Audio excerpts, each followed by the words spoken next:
السلام علیکم every one. آج ہم تاریخ طب میں پڑھیں گے ابن جزلہ. تو چلیے شروع کرتے ہیں. تعارف. اس کے بارے میں دیکھتے ہیں وہ کیا تھے اور کیا کرتے تھے اور کس وجہ سے ان کو مشہور ہوئے. وہ شریف الدین ابو علی یحییٰ ابن عیسیٰ ابن جزلہ بغدادی کا شمار اپنے وقت کے نام اور اطباء میں ہوتا ہے، یعنی کہ جانے پہچانے اطباء تھے. 1054 AD میں بغداد میں پیدا ہوا اور جائے پیدائش کی نسبت سے بغدادی کہلایا، یعنی بغداد میں پیدا ہوا اس لیے بغدادی کہلایا.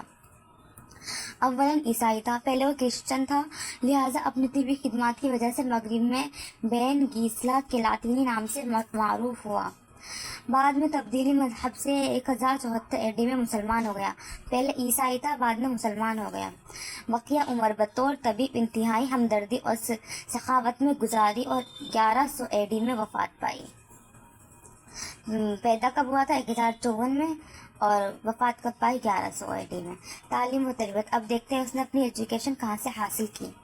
ابن جزلہ کی ابتدائی حالات زندگی کی تفصیل نہیں ملتی، یعنی کہ اسٹارٹنگ میں اس نے تعلیم وغیرہ کہاں سے حاصل کی اس کا زیادہ پتہ نہیں چلتا. صرف اتنا پتہ چلتا ہے کہ اس کی زندگی کا بیشتر حصہ بغداد میں ہی گزرا، یعنی کہ زیادہ تر وہ بغداد میں رہا.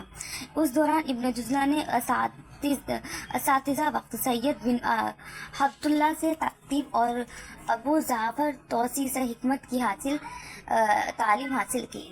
فضل و کمال. اب دیکھتے ہیں اس سے کارنامے کیا تھے کہ جس وجہ سے وہ معروف ہوا، فیمس ہوا.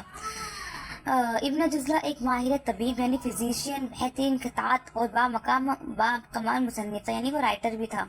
ابن جزلہ بحیثیت طبیب. اب دیکھتے ایز اے طبیب وہ کیا تھا، کیسے کرتا تھا وہ.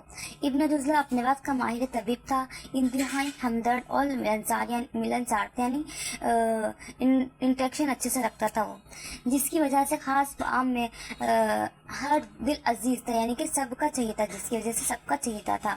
غریبوں کا مسیحا تھا، ان سے علاج کی اجرت نہیں لیتا تھا.